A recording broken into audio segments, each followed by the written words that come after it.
The night was quiet.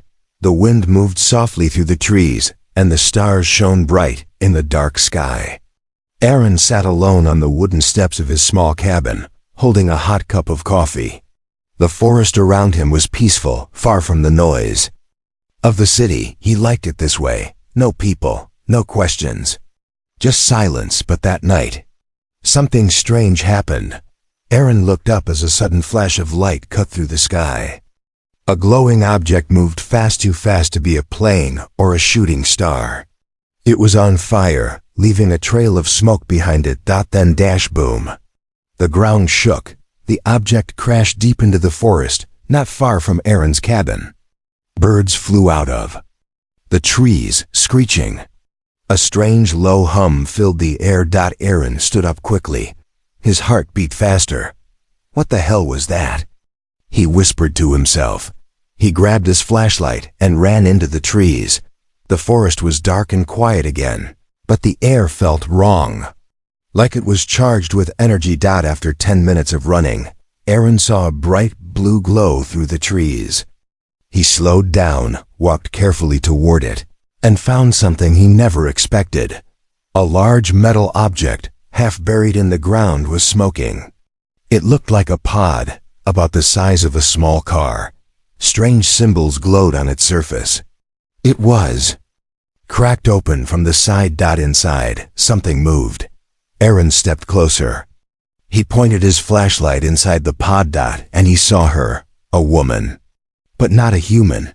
She had glowing silver blue skin and long white hair. Her face was peaceful but clearly injured. She wore some kind of armor, cracked and damaged.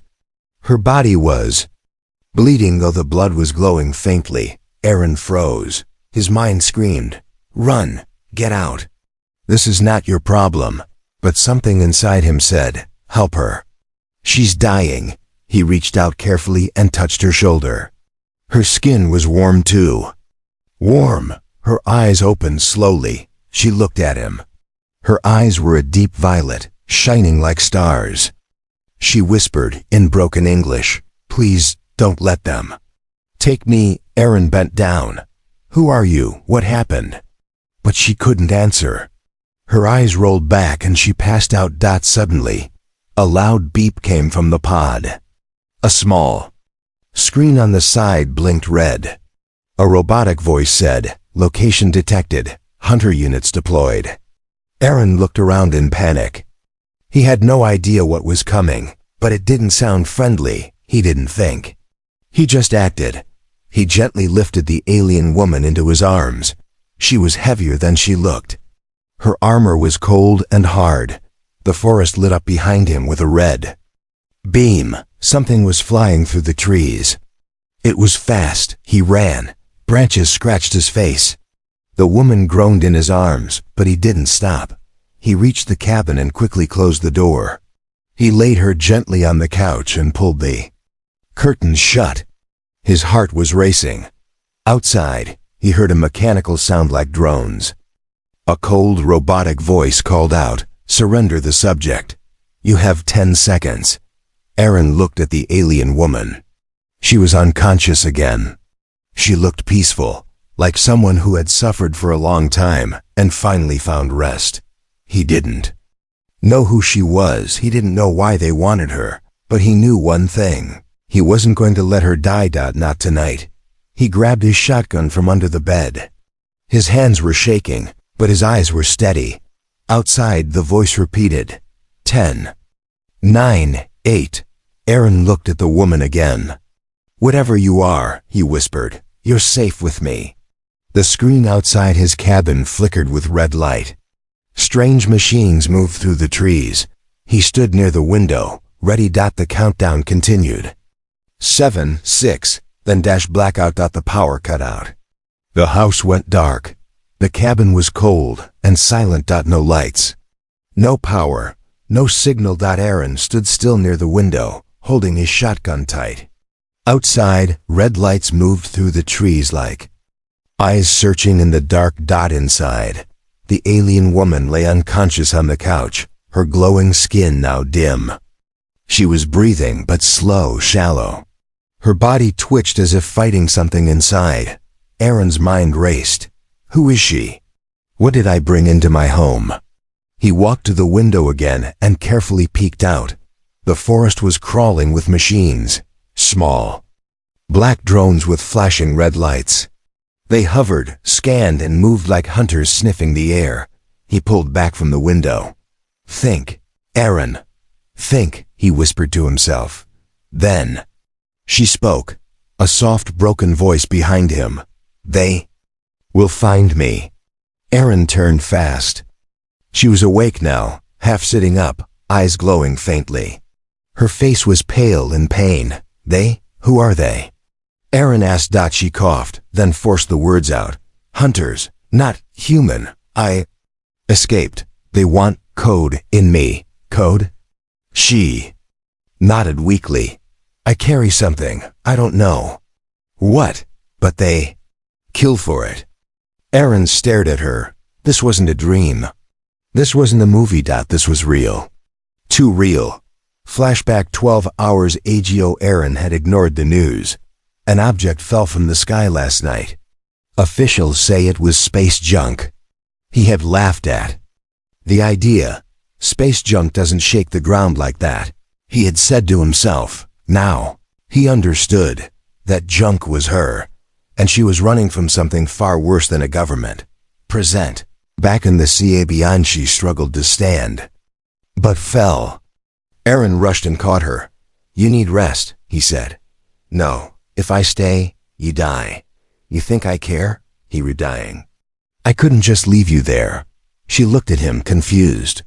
Why help me? He hesitated. Because everyone needs someone when they're alone. She stared into his eyes. Something about those words touched her, as if no one had ever said them to her before. Then she passed out again. Aaron laid her down and covered her with a blanket. He sat beside her, thinking. Choice. He had a choice. He could leave now. Walk away, save himself, or stay and fight for someone he didn't even know. Someone not even human. But he had already made his choice the moment he lifted her from that crash site. He wasn't going to let her die. An hour passed. Aaron searched her armor. It had deep cracks and glowing circuits inside. He found something small attached to her chest, a blinking device. Tracker. No wonder they found her, he muttered. He grabbed his toolbox and carefully removed the tracker. The moment it came off, it started blinking faster. Then boom. A loud explosion outside shook the walls. Something had just blown up nearby. Aaron looked through the window again. A drone had fired a missile, but missed. For now, he stepped back, breathing hard. They're not just looking, he said. They're ready to kill. Suddenly, his phone lit up. A government alert. Warning. Do not approach unknown objects. Stay indoors. Report unusual activity. Military search is ongoing. Too late, he thought. He walked back to the couch. The woman's skin was flickering blue to pale. She was getting worse. Aaron didn't understand alien tech, but one thing was clear. She wouldn't last long like this. He opened a locked drawer and pulled out an old satellite phone. Still working, he called an old friend, Jake, a field medic. Jake, I need help. No questions. You sound like hell. Man, what's going on? Someone's hurt. I can't explain now. Please, Jake paused. I'm coming. Minutes later, Aaron cleaned the cabin, hid the tracker under a metal box to block the signal, and prepared for Jake. Then, Kayla, the alien woman, opened her eyes again. Her voice was soft. My name, Kayla, Aaron smiled. I'm Aaron. She looked weak, but calm now. Her lips moved again. If they find me, they'll kill you too. Let them try, he said. You don't understand. They are not from your world. They burn everything. Aaron leaned in. Then we better stay. One step ahead. A soft thump outside. Aaron froze. He looked at the door. Someone was here. He grabbed his shotgun again. The knock on the door was slow, soft, almost polite. Too polite. Aaron froze. He glanced at Kayla still resting, her eyes closed but glowing faintly. The strange energy around. Her head dimmed. Her body was still, her breathing slow. The knock came again, this time. Louder. Aaron quietly moved to the window and peeked outside. There were two men, not in military uniforms, but too clean to be locals, black coats, calm faces. One of them held a silver tablet, scanning the cabin walls. The other looked straight at the window, like he knew Aaron was watching. Inside, Aaron whispered, "They found us." He put down the shotgun and took a deep breath. He couldn't look scared, not yet. He opened the door just a little. "Can I help you?" he asked, voice steadied. The taller man smiled. "Too perfect." "Good evening, sir. We're from the Federal Emergency Team. We're checking on homes after the meteor incident." Aaron blinked, didn't hear any meteor.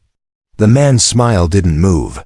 "We've had reports of strange activity in this area." "May we come in?" Aaron paused. "You got ID?" The man showed a badge, too shiny, too fast. The name read, Agent Arhale. The other man said nothing. He just stared at the cabin door, as if listening to something inside. Aaron shook his head. "You guys have the wrong place." Agent Holly leaned forward slightly. "Sir, we'd like to take a quick look, for your safety. You understand." Aaron forced a chuckle. "My safety's doing just fine." Then Kayla made a sound inside. A low groan. The second man reacted. He turned his head toward the sound, eyes narrowing. Hale's voice got colder. "Are you alone in there?" Aaron didn't answer. Suddenly, a sharp buzzing noise came from the woods behind them. Both men turned. A small drone appeared above the trees, blinking red. It hovered, then shot off in another direction. Agent Hale gave a polite nod. "We'll return shortly." They walked away slowly, but Aaron could feel it. This wasn't over. He shut the door and locked it. Then he went straight to the hidden floorboard near the fireplace and pulled it open. Inside, Kayla blinked up at him weakly. "They know," he said. She nodded barely. "You must hide me. They scan heat." Aaron pulled out a large metal blanket, one of those old emergency camping covers, and wrapped it around her body. He added layers of insulation, just like she told him. "Don't move. Don't speak," he whispered. She closed her eyes again. An hour passed. No sounds, no knocks, no lights. But the silence was not peace, it was warning. Aaron sat near the fireplace, shotgun in hand. He thought of calling Jake again, but there was no signal now. Only static. The clock ticked. Every second. Louder than the last. Then.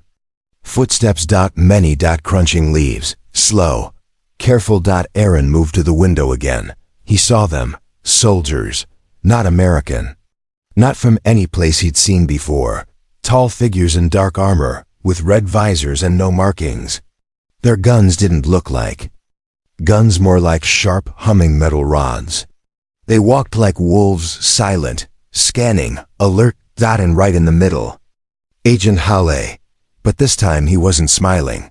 His face was blank, eyes glowing faintly blue. Not human, Aaron thought. Not even close. They reached the cabin. No knock this time.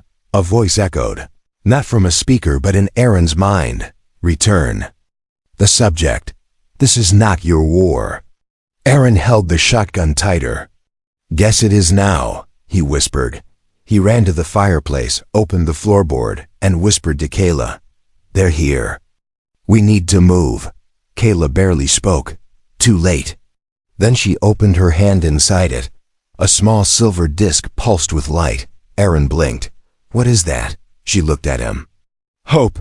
She pressed it against her chest. Her body shimmered and vanished. The cabin door burst open. 3 soldiers entered. Aaron fired once. Boom, hitting one in the chest. The armor sparked but didn't break.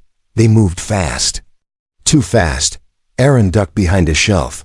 Lasers burned through wood. Sparks flew. From the basement hatch, a sudden glow. Kayla appeared floating. Her eyes fully lit, armor restoring itself. Her voice was calm but strong. "This place is protected now. Leave." One soldier fired. The blast hit her, but bounced off like light on water. Kayla raised her hand. A shockwave burst out, pushing them back through the door. But not far. Outside, more drones arrived. Kayla fell to one knee. "I cannot hold it long." Aaron grabbed her hand. "Then we run." They escaped through the back. Into the trees. Into the dark. Behind them, the cabin burned. Above them, something bigger moved in the clouds. They were not safe, but they were alive. The night sky was still burning. Aaron and Kayla had run far from the fire into the deep woods where the trees grew tall and thick like an old wall of secrets. They had stopped near a small stream. The water was cold. The air smelled of pine and smoke. Aaron knelt beside Kayla, who sat against a rock, breathing heavily. Her skin, once glowing silver blue, was now pale. Her eyes flickered like fading stars. "We can't stop for long," he whispered. Kayla looked at him. "I know." Then she touched the side of her neck, and a soft blue light appeared. A small circle opened on her skin metal, like a living machine. From it, she pulled out a flat, crystal-like shard. Aaron stared. "What is that?" She held it in her hands like a piece of her soul. "This is me," she said. "And not me." Flashback begins. Kayla's voice grew soft. The stream whispered behind her. "I come from a world far beyond this galaxy. We were not fighters. My people Valari were creators, healers, thinkers. We built peace, not weapons." Aaron sat quietly listening. One day, a ship entered our system. It carried machines, cold, silent, full of fire. They offered a gift, perfect knowledge, a code to end war. At first we refused. She paused. They didn't like that. Her hands trembled. They destroyed our sky. Burned our oceans. We tried to run. Only a few of us escaped. I was one of them. Aaron looked at her, unsure what to say. "Why you?" She turned to him. "Because I carry what they want. The code they gave us, we took it and changed it. We made it pure. But we hid it inside someone." Aaron's heart sank. "Inside you?" Kayla nodded. "It lives in my blood.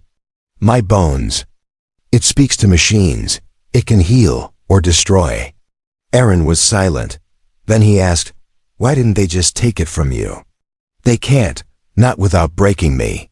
But I won't survive that." The firelight from a broken flare reflected in the stream. Aaron stared into the water, then back at her. "You're carrying something that could change everything, save or destroy. And they'll keep coming for it." "Yes," he leaned forward. "Then why come here? Why Earth?" Kayla smiled for the first time, soft and small. "Because Earth is the only place they still fear." Aaron blinked. "Why?" Kayla looked up at the stars. "Your planet is young, wild, full of chaos and choice. They don't understand your kind. You fight without reason, love without logic. Destroy your own home, but protect strangers." She touched his shoulder. "Like you protected me."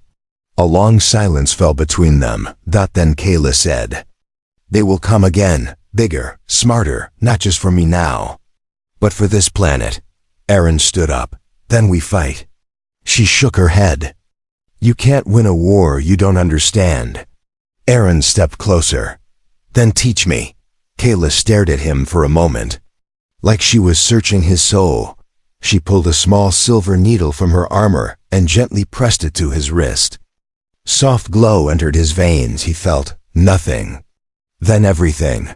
For a moment, Aaron saw stars not from Earth, voices not in sound, and a memory that was not his own. He gasped and fell to one knee. "What was that?" Kayla answered, "A glimpse. Just enough to connect. Now, if I die, the code passes to you." Aaron's eyes widened. "Wait, what?" "You can't just..." Kayla stood weak but tall. "They will not stop. If I fall, Someone must continue. The code chooses. And now, it knows you. Suddenly, the ground shook, not like before. This was heavier, deeper. Kayla's head snapped. Up. They're bringing the sentinel. Aaron looked around. What's a sentinel? Kayla looked into the sky. Not what, who, their guardian. A machine built to erase hope. In the distance, lights appeared in the sky, huge, circular, and silent. Aaron grabbed her hand. Then we run. Again. Kayla looked at him with sad eyes. No, running ends now. She handed him the crystal. If I don't return, keep this safe. It will guide you. Aaron held it. The surface changed with his touch, like it was alive. You're not going alone, he said. You're not ready, she replied. Neither were you. She gave him one last look, then stepped forward into the night, glowing once again like a star refusing to die. The forest was no longer quiet. Birds had vanished. The wind had stilled. Even the insects had gone silent. Something heavy moved through the trees, not fast, but sure. Like a storm that knew exactly where to strike. Aaron and Kayla ran through the woods, branches slapping their faces, feet sinking into the wet soil. The stream was now far behind them. Above, a pulse shook the sky. A massive shadow passed across the moon. Kayla looked up, her voice tense.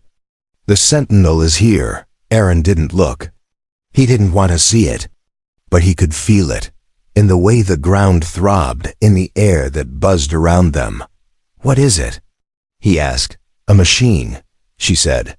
Built to hunt. It never sleeps, never stops. Aaron's lungs burned. Great. Anything else?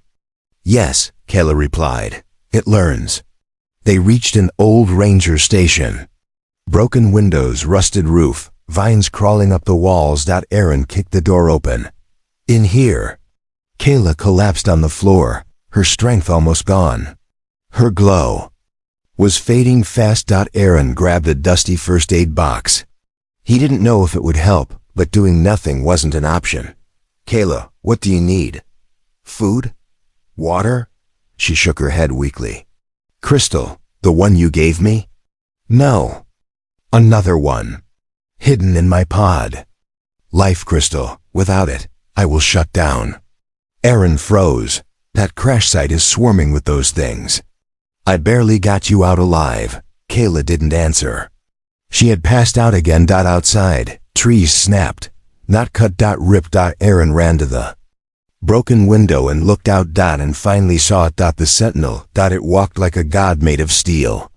30 feet tall, 6 legs.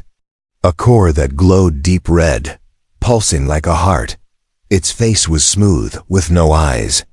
Just a symbol glowing on its chest, the same one Kayla had shown him before, a warning. Aaron backed away. He looked at Kayla, breathing shallow on the floor. She had trusted him, given him her story, her secret, her life. Now she was dying, and the only thing that could save her was in the worst place possible. Aaron pulled the crystal from his jacket. The one Kayla had given him earlier. It pulsed in his palm, responding to his thoughts. Where's the life crystal? He asked. The crystal shifted. A tiny beam of light pointed southeast, toward the crash site. Aaron sighed. Of course it is. He looked at Kayla again. If I die doing this, I swear I'll haunt you. He grabbed his old backpack, a flare gun, a flashlight, and a shotgun. Then he slipped out through the back. The crash site. 40 minutes later, Aaron crouched behind a rock, sweat pouring from his face. The crash site was lit up like a prison yard. Drones floated in slow patterns. Strange machines moved back and forth, scanning the debris. He saw the pod, still there, half buried in the dirt, steam rising from inside. He counted the drones. Too many. No way to sneak in. Then he had an idea. He reached into his bag and pulled out the flare gun. Let's give them something to chase, he whispered. He loaded the flare, aimed it to the far left side of the forest, and fired. Whoosh. The flare exploded in red light, loud and bright. Instant. Reaction. Drone spun. Lights flashing. Two machines rushed toward the sound. Aaron moved. He ran low.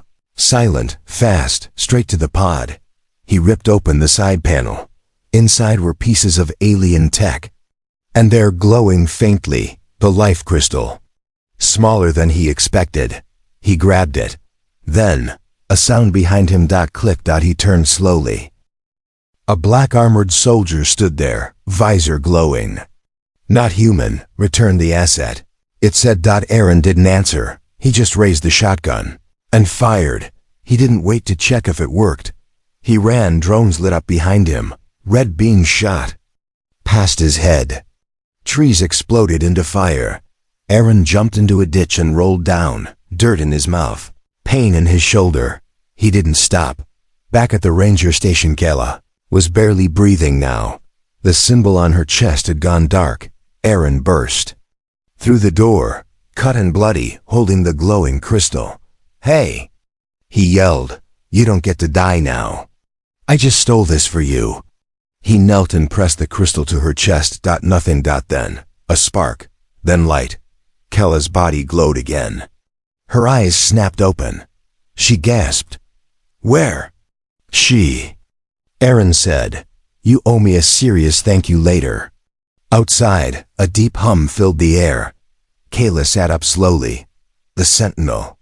"It's still close," Aaron nodded. "Then we move, again." She grabbed his arm. "No, next time we stop running." Aaron looked into her eyes. They were no longer just alien. They were human. Rain. Cold. Heavy. Relentless. It poured through the broken roof of the ranger station. Water dripped onto the wooden floor, where Kayla sat cross-legged, eyes closed, the life crystal glowing softly in her chest. She was healing, but not fully. Aaron stood by the window, watching the woods. "You're getting stronger," he said. Kayla opened her eyes slowly. "Not fast enough," Aaron nodded, jaw tight. "They're still out there." He hadn't slept in almost 30 hours. His hands trembled. The shotgun felt heavier now. Kayla stood wobbling slightly. "We can't hide anymore." Aaron turned. "Then what? Fight that thing? That sentinel?" "No," she said, voice calm. "You will hide, I will fight." He walked toward her, frustrated. "You're not doing this alone." Kayla stared at him. "You don't understand. If they take me alive, they win. But if they kill me, they get the code anyway," Aaron interrupted. "You told me that," she nodded. "Unless the code is passed, to someone they can't reach." Aaron froze. "You mean me?" Flashback. Kala's memory. A lab. Screams. Fire. Other Velari ran through glass tunnels, carrying small devices like the one Kayla now wore. One elder looked into her eyes. "If they come, we do not run. We choose, not for ourselves, but for the future." Present, Ranger Station. Kayla stepped closer to Aaron, placing her hand on his chest. "You're human," she said. "You're unpredictable. That makes you dangerous to them." He gave a bitter laugh. "I don't even know how to use a microwave half the time." She smiled faintly. "But you saved me. When you didn't have to. That's what they don't understand. You care." Aaron's voice dropped. "Caring gets people killed. Caring saves them," she said. A pause. Then boom. The floor shook. Outside, trees cracked again. But this time, it wasn't just the sentinel. Something else was moving. Suddenly, voices. Human. Aaron grabbed his weapon and peeked outside. He saw Jake, his friend, his backup plan. "Jake?" he whispered in shock. Jake stepped forward through the mist, hands up. "Aaron, it's me." Behind him, armed soldiers in black and blue. Government insignia, too clean, too prepared. Kayla stood up sharply. "They're not your people." Aaron looked closer and realized something was wrong.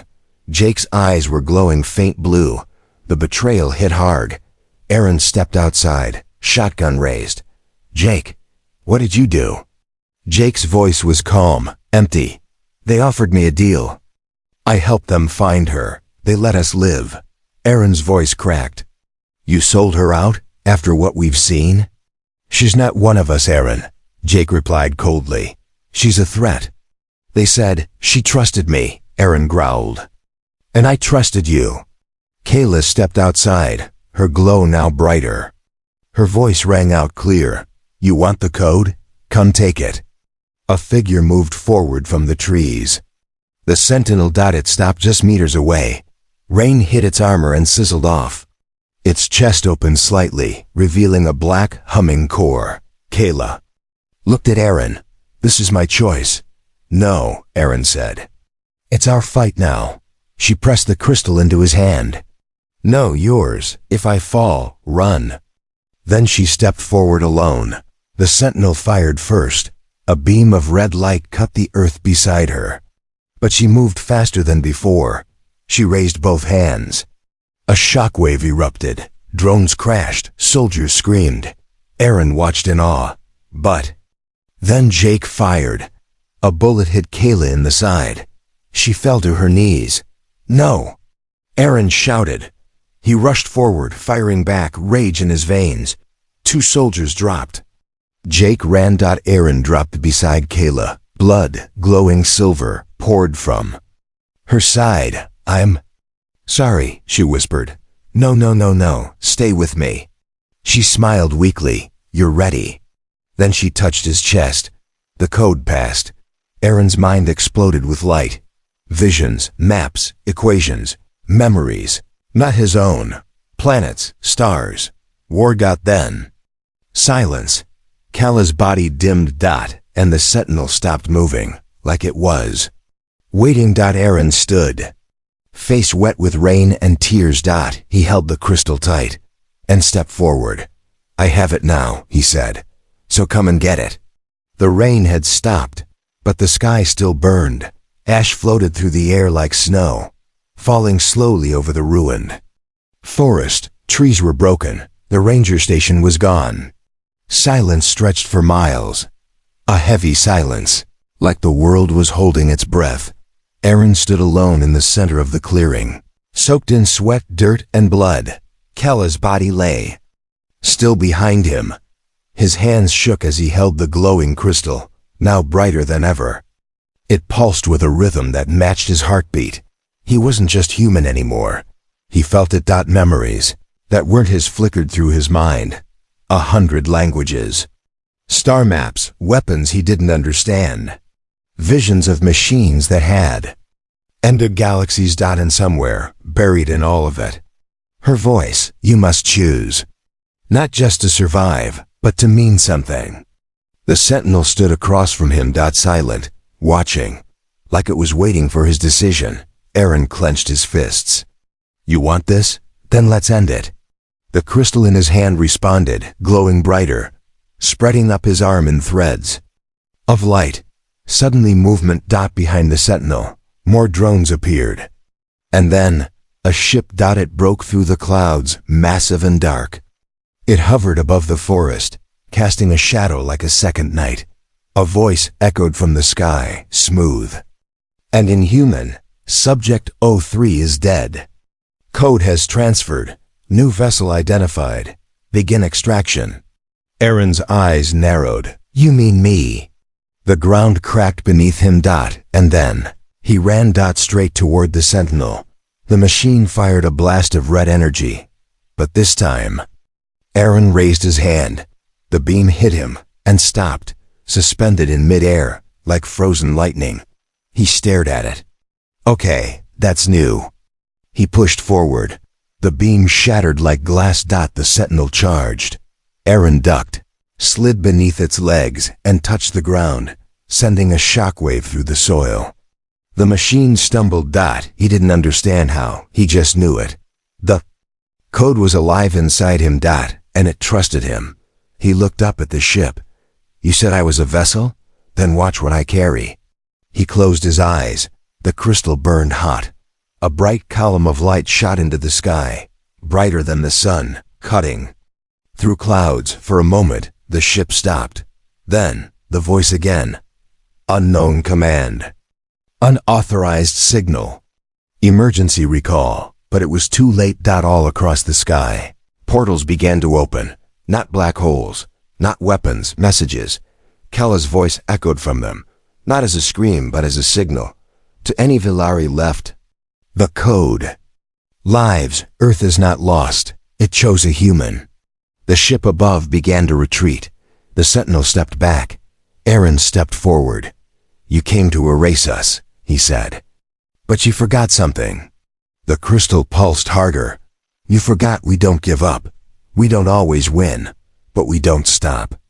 The Sentinel raised its arm one last time, preparing to fire. Aaron whispered, Kayla, show me how. His body glowed, every vein, every scar, every bone. He lifted both hands and shouted. The code unleashed. The explosion wasn't fire. It wasn't noise. It was light, pure and endless. It hit the Sentinel head on. When the light faded, the machine was gone. The ship was gone. And Aaron fell to his knees, gasping. Silence. Then a soft voice behind him. You did it. He turned sharply. Kayla stood at the edge of the clearing, her body whole, glowing faintly. He blinked. You died, she smiled. I passed the code to you. But not my life. That was mine to keep. Aaron laughed through tears. You could have told me. I wanted to see if you'd run. He stood, and you didn't. Above, the sky cleared. Stars returned. But now Aaron knew. Some of them were watching. Final scene. Kayla stood beside him, looking up. Because of you, she said softly. Earth is no longer alone. Aaron smiled, tired but alive. Good, he said. Because I think we've got a lot more to say.